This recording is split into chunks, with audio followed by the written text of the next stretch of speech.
Seul Jésus te suffit.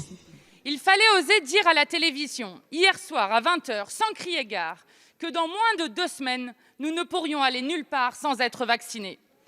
Le Conseil de défense est votre salle de jeu où vous jonglez avec la vie des Français. Vous prolongez l'état d'urgence sanitaire jusqu'à décembre. Vous parlez aux Français comme vous parlez à des enfants.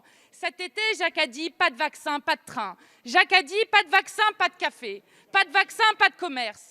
Cet été, si vous êtes vaccinés mais pas vos enfants, ils vous attendront devant le restaurant. Après la police du vêtement, Macron invente la police sanitaire. Cet été, votre passe sanitaire sera contrôlé par des policiers non vaccinés.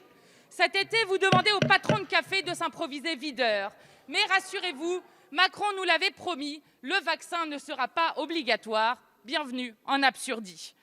Monsieur le Premier ministre, ne nous caricaturez pas. Nous croyons à la science. Le vaccin est une des solutions pour lutter contre l'épidémie.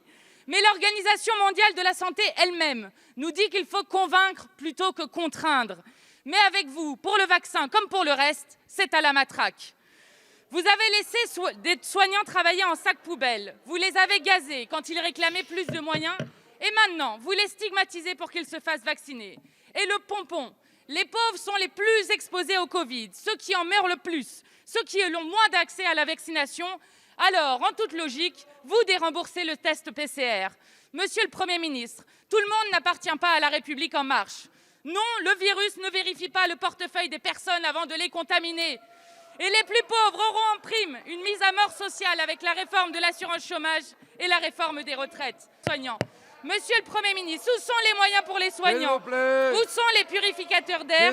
En quoi briser nos libertés aide à lutter contre l'épidémie? Merci, Madame. Seul Jésus te suffit. Est à Monsieur